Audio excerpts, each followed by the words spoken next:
hey, I need something from you, giving her a purpose, and then saying, by the way, I see you, I know you. Yeah. And then saying, I love you. And then saying, hey, dude, there's another way you could do this, right? Yeah. And I think doing it in that order would be pretty compelling for people struggling all over the country. Welcome to the Hope in Real Life podcast with Jason Gore. Our team is passionate and committed to bringing you more hope in the everyday, real areas of your life. If this conversation and content is valuable for you, please do us a favor. Like, subscribe, and even share. You never know how valuable it could be to share a little bit of hope with someone else. Let's get the conversation started. Hope in Real Life family, we are back with our second episode with Dr. John Delony, which is really a part of the same episode that we just broke into two because the conversation was going so great. We wanted to keep it going. Thanks for tuning back in. Let's get it going. You say regularly, and this kind of piggybacking on what you just said, you are worth being well. And which is, that's kind of the next step into, like you think, leaving is better for other people. And I'm a guy that's, I've experienced suicide from people close to me, and which it rocks you in a way because you go down that road of like, oh my gosh, how did you get, number one, how did I miss this? But number two, how did you really get to a place to where you thought we'd be better? But why do you think we lack that basic belief of like, hey, no, we're just worth being well. And we actually are worth knowing that we do add value to those that are around us in our lives.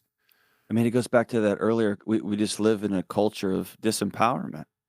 I mean, people lose their livelihoods for thought crimes, for thinking the wrong thing. Yeah. Right? Yeah. People lose, there's no place to ask questions, for discourse. You, Jason, you could get up on this Sunday, and say, hey, I've been wrestling with X, Y, and Z recently. I'm going to do a study in my house, and they might fire you, right? I mean, This is our lives. This is all of us. Yeah. And so the easiest thing in the world to do is to just be quiet. Yeah. And if I'm looking at somebody and saying, hey, losing 40 pounds is going to be really, really hard, real hard. All right, she cheated on you and y'all been married for 19 years. I think this thing is worth saving. And it's going to be real hard because y'all got to build an entirely new marriage because what you had is over now. There's no reclaiming. It's over. Y'all got to build something new, and it's going to be real hard. If you don't think you're even worth the effort, then you're not going to do it. Yeah. And nothing of value is accomplished without effort. And so I think I say that all the time, and I've got some buddies, like military dudes, who give me a hard time about it. They're like, bro, okay, I'm worth being.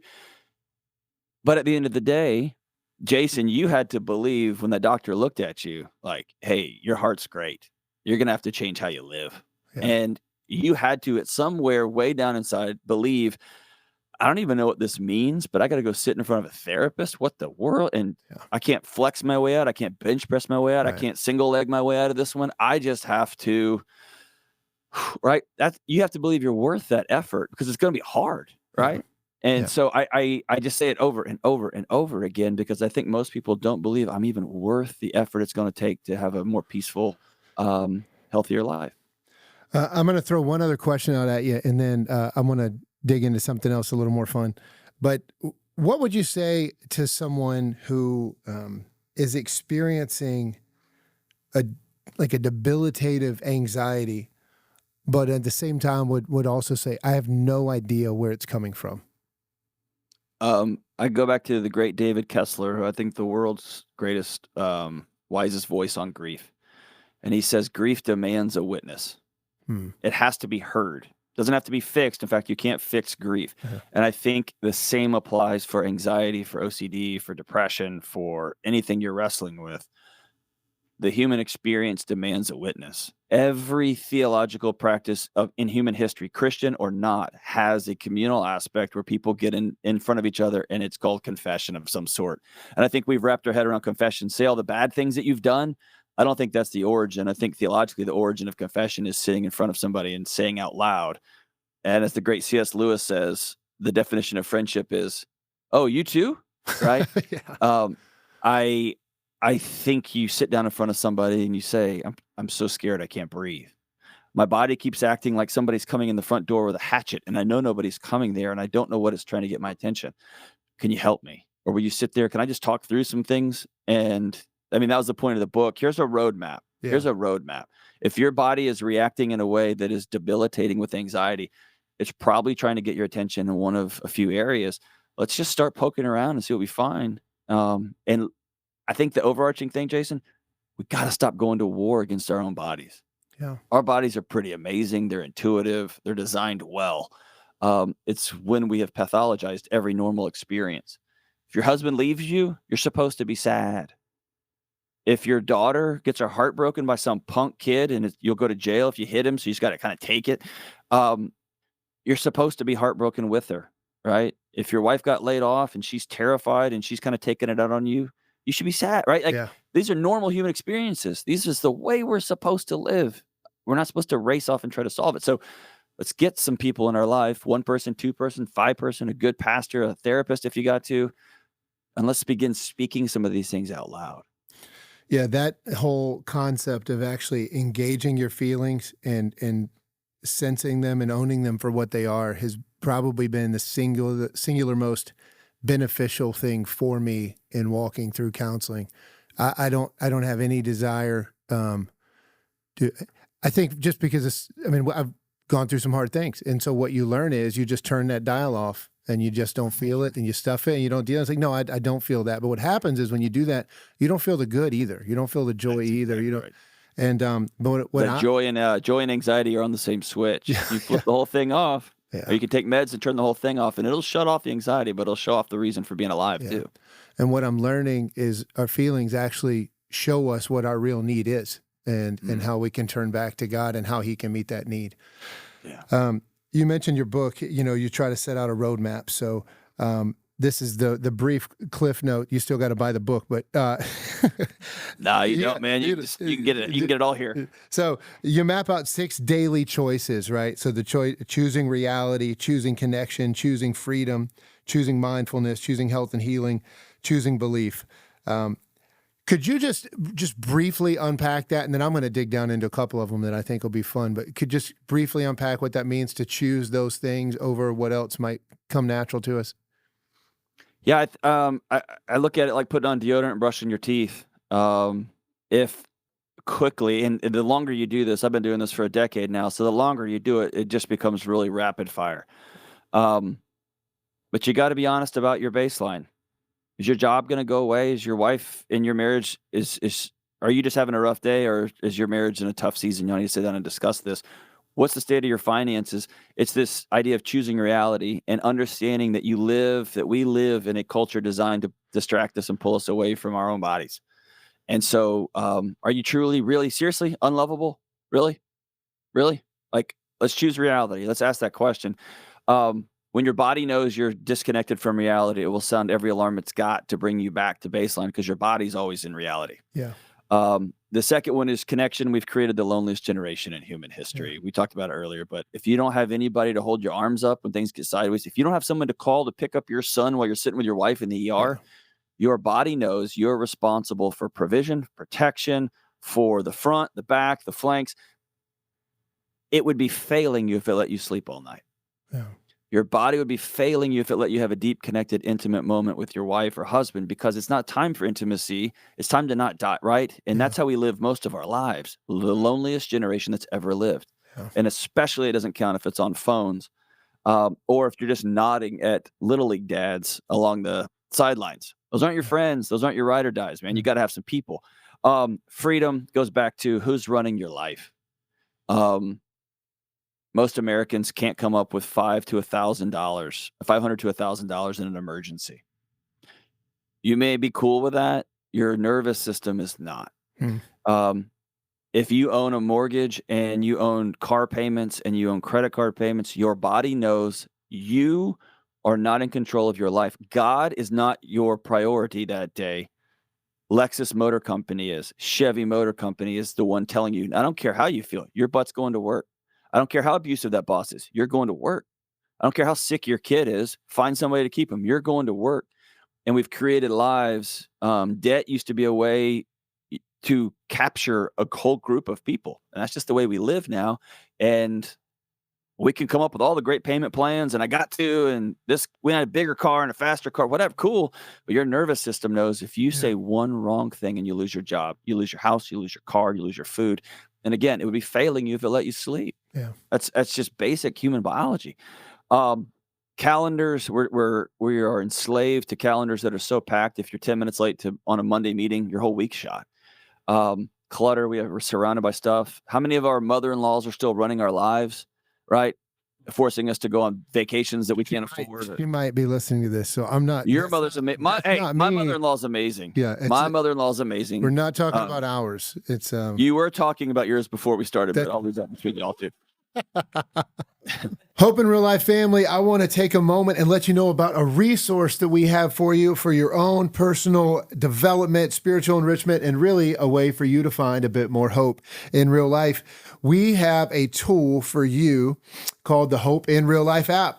It offers things like parenting tips, financial resources, marriage insights. If you're looking for it, there's even Bible reading plans in there. And there's a community where you can even share prayer requests and know that someone is praying for you for whatever it is that you have going on in your life. It's available right now in the Apple App Store or in Google Play. You can search Hope in Real Life in both stores, or you can use the download link that is in the show notes. Remember, tomorrow can be better than today, and hope is possible even in real life.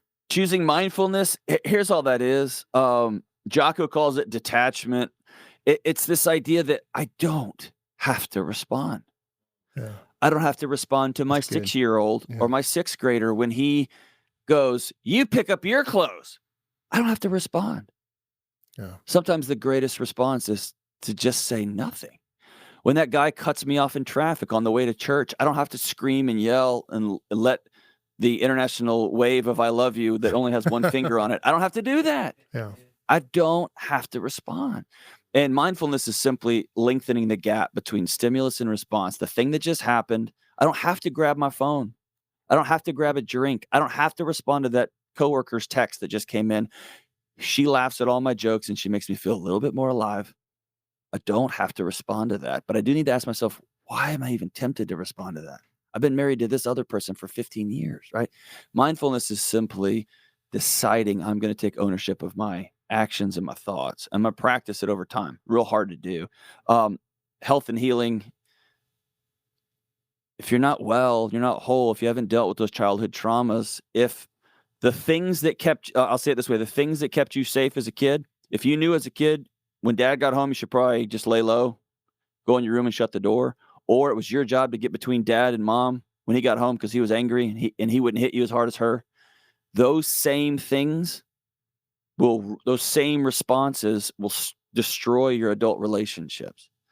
And when your wife drives up, you'll head to the bedroom. And when your wife walks in the door, you'll be geared up for a fight. And our nervous system remembers those things. You got to heal those things, or that's how stuff gets passed generationally. You got to take care of your physical body. And I think as a church, we need to swan dive in the middle of that one. And it's uncomfortable. There's a lot of conversations in the Bible about gluttony and a lot of conversations about physical health and the body being a temple. And we like to make the body as a temple be about not saying bad words and looking at pornography. But man, if our bodies aren't healthy, our minds aren't healthy. Right. That's a curse of the modern time that we've divorced mental health from physical health. It's all health, man. Yeah. If I wake up and last night I went to a dinner, just father-son dinner, and I got off the rails, dude. Off the rails. When the woman came and said, "Hey, I don't figure you two guys want dessert," and I was like, "I don't know about this guy, but I do." My son's eyes got as big as he was like, "What?" And I was like, "Oh yeah." Jason, I was so uncomfortable last night. I felt terrible. I felt like I'd blown up a balloon inside my body. It was awful. Yeah. This morning I woke up, skipped my workout. I just start eating garbage this morning. I'm grabbing candy out of the candy dish here. I had a pizza for lunch. It's like, oh, here we go. We're going old John's back. And I don't think right. I snap at my team. I'm a little bit short with my kid, right? It all works together. And so I have to choose. I've got to choose health. And that's scary and shameful and has a whole bunch of baggage to it, but it is what it is. The last one is, and this was the hardest chapter for me to write because I didn't want to write it. I wanted this book to be very scientific and very mental healthy and yada, yada. And all the psychological literature, faith-based and otherwise, all of it, dude, points to the fact that you have to plug into something bigger than yourself. Yeah. Period. There is a God as much as you don't want there to be. And all of the data says a religious practice, a belief in something bigger than you gives you a better, more peaceful life. It gives you better relationships. I hate to ROI it like this, but your finances are like every metric is better. I had a mentor of mine once who had us meditate on the Sermon on the Mount for years. And just the Sermon on the Mount, just Sermon on the Mount, just Sermon on the Mount. And he said, if Jesus was truly part of a triune God, then he's the smartest guy who's ever walked the earth. Let's read his review packet for how to live a good life, and let's stamp that on our souls. And so I like that idea of, no, I'm not just here doing this for fun. Like, I'm doing this because I want you to have the most peaceful, or as he says, fruitful life. Yeah. And here's the path, man. If you don't lie, you don't lose sleep trying to figure out what the truth was. If you don't kill somebody, you don't have a whole bunch of people at your door trying to kill you, right? Here's a path towards, because by the way, here's the whole picture of the book. This doesn't inoculate you from the call that your mom's going to have Alzheimer's, or that dad got cancer, or that your buddy just died by suicide, or that your friend just cheated on his wife, and y'all are all a friend group, and this just blew up everything. What it does is it gives you margin, and it gives you thought, and it gives you peace for when those moments come. Yeah. And you find yourself face down on the garden saying, God, can it please not be this way? But if so, here we go. Yeah. Right? Yeah. And that's what this is for. Yeah. I so connect with that because we were talking about this a little bit before we jumped on here, but that's a large part of why this podcast exists. I mean, we have a team of people that deeply believe that there's a world full of folks that don't have hope. And we want to do everything that we can do to bring them hope. Now, look, there's nothing hidden behind the curtain here. I deeply believe that happens once we do start understanding there is something bigger than ourselves. I believe that just so happens to be the Son of God, who is Jesus Christ. And I believe we find hope in his life, death, and resurrection, the life that he calls us into. But man, we know that less and less people in today's world are waking up on Sunday morning and saying, I've been watching the news a lot lately, and I think what I really need to do is I just need to find a good church. Like, that's just not happening. And so we're doing everything. That's what this is about. And it's why I appreciate your work. We're trying to get into the spaces and places where people are, where you can say, hey, listen, you might not believe all this stuff today, but I want you to know that you can get on a road that will ultimately lead you to hope. Well, let me, and again, you can edit this part out too, because I know it's a little bit inside baseball. I went through a period, several years. I was the dean of students at a faith-based university, and atheist is probably too strong a word, but I was profoundly agnostic. I was like, a fish ate a dude. Like, I'm done with this story. Like, come on. And I was just out. And my wife, she was Dr. Delony way before me. She said, I get it. Totally get it. And one of our core values in our home is curiosity. We're always allowed to ask any question and kind of follow any rabbit hole. And we don't hold each other that tightly to certain beliefs. And she said, but you know as well as I do, the literature, the scientific literature, because we were both nerds. If you go to church and a family goes to church and a family has lunch together around a table, and a family shows up and participates in service, that every part of their life is improved. Yeah.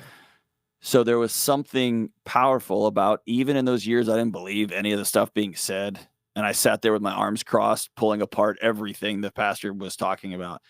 That the practice itself was restorative and healing and valuable. And I was really challenged recently when somebody I was talking to started laughing when I was talking about the decline of church attendance. And he goes, dude, church attendance in the United States is not declining. It's the opposite. It's going up.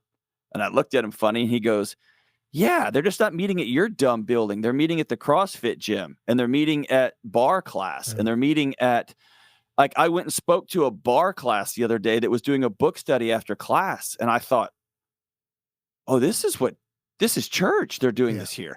And it occurred to me, I think that the greatest gift the church could give people now is a conversation about life 101. I think I need a church to give me a path forward. And I don't care about your politics. I don't care about yelling. I don't care about who we hate. Will you please just tell me how to be a good dad? I don't know how to do it. And I don't want to do it like my dad did it.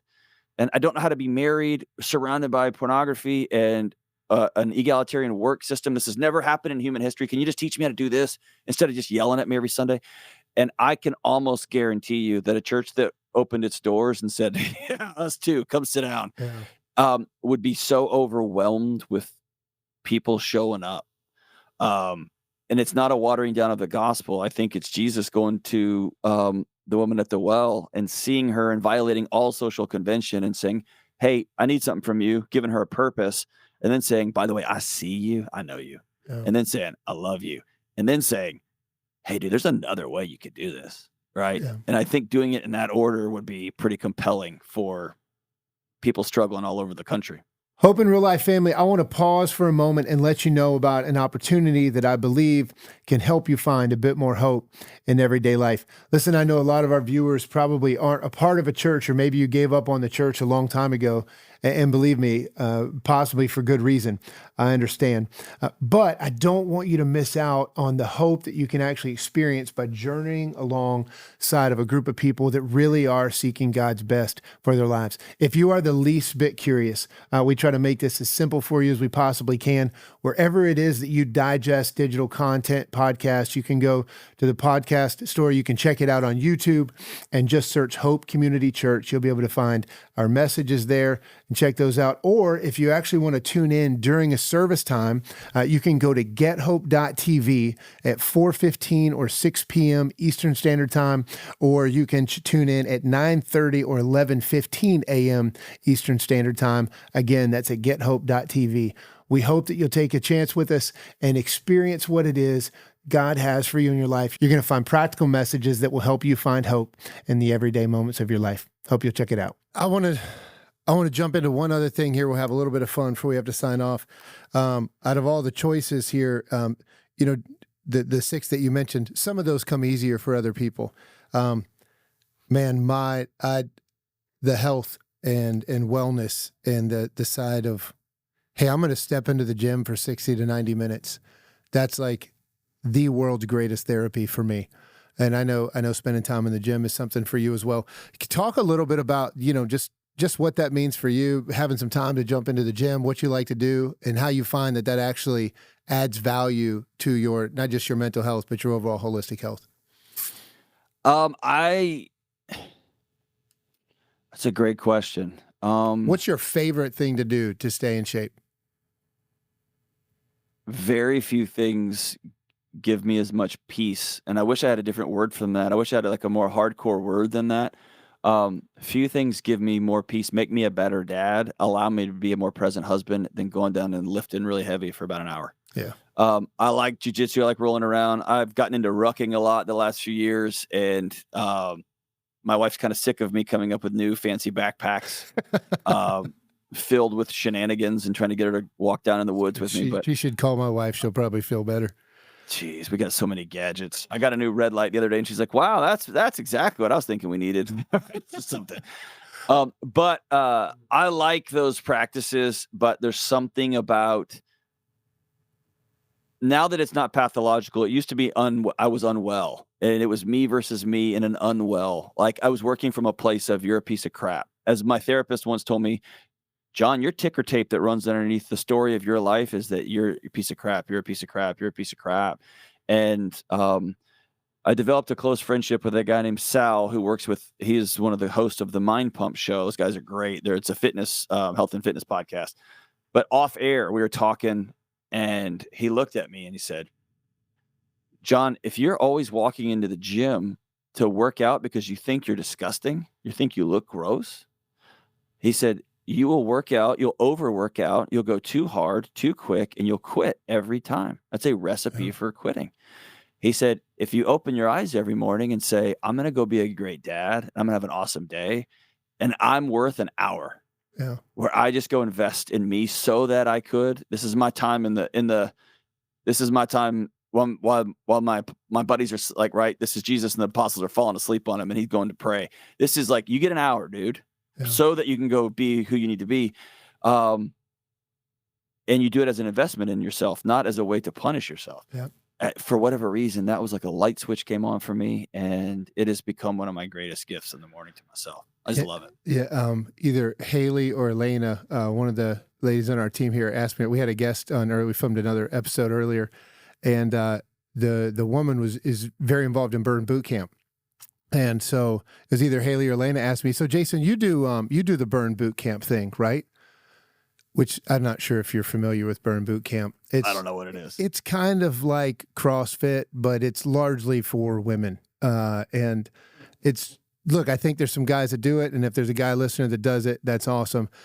I said, no, I don't do Burn Boot Camp. And she's like, what do you do then to stay in shape? And my answer was something along the lines of, I like to lift heavy circles so that I can lift heavier circles. And that's kind of my therapy for myself. So yeah, I mean, I love it, man. Well, listen, I know we're coming up on time here. I want to get you back on the show at some point because we didn't get a chance to get into what I think a conversation that needs to be had about how we just don't want to do hard things and how we were made to do hard things, and how that I think we're constantly looking for the easier way. We're constantly looking for the easy way out, not realizing it's destroying us, and it's destroying our ability to face anything that pops up. And so I'd love to get you back at some point, and maybe we can chew on that a little bit. And anytime, man. I'm really honored by your mission and what you're trying to do out in the world. I think that's amazing. And for those of you listening, if you're like, dude, I appreciate the insights. I don't buy any of the Harry Potter oogity boogity stuff. Like, just know I'm with you. I've been there with you too. Just hang in there, keep showing up and keep showing up. I don't know how to say this in a less delicate way, but God's real. Yeah. And there is a piece when you plug into something bigger than yourself, man, that just transcends everything. Yeah. John, last question for you really quickly. I try to ask every guest this, but what are you most hopeful for in your life over the next 5 years? Oh boy. My wife came home. I worked through spring break this year, and my wife took our two kids to Missouri for a thing they do every year with a group of our friends, big group of friends. And my wife got home. My son's 14. He's finishing 8th grade. And she looked at me and she said, "Hey, you've got 4. And I was like, "For what?" And she said, "You have 4 more spring breaks and he's gone." And my heart dropped. I was like, whew. And she goes, "I hope the work was worth it this time." And I was like, "No, dude, it was terrible, man. Like, no." Anyway, I started to practice back when my son was in 5th grade that we would go to breakfast every Tuesday morning. We go real early, and because we live out in rural Tennessee, we go to Waffle House. That's the only place we got. So I'm getting connected to my son and diabetes every week. But I hope in 5 years, my son will be a freshman in college. My daughter will be heading into high school. And I hope that my home continues to be a place that I continue to be a place that when the world gets sideways, my kids drop their shoulders and they go, "I'm going to go see dad." That's good. That my home continues to be a non-radioactive, safe place where they can anchor into so they can go out in the world and do the crazy things that need to be done out there to help heal this madness. Love that. John, thank you so much for spending time with us. Greatly appreciate it. Look forward to having you back. To our listeners, listen, we all know that we know folks in our life that are struggling with anxiety. I can't encourage you. Please do what you can. It takes 10 seconds to take an episode and to share it with somebody else. You never know how much hope you're going to actually be able to bring to someone who desperately needs it. We'll have all the links to the things that we talked about, including a link to be able to pick up John's book, Building a Non-Anxious Life. Would strongly recommend it. Incredibly beneficial for me. John, it's been great. Thank you so much for the time. I'm grateful for you, man. Let's hang out in person someday. Yes, sir. All right. See you guys next episode. Thanks for tuning in to this episode of the Hope in Real Life podcast. If this content was valuable for you, don't forget, like, subscribe, share. You never know how important it could be to bring a little hope into someone else's life. There's even a place here for you to comment. We would love to hear from you and hear your feedback. Until next time, let's keep sharing hope.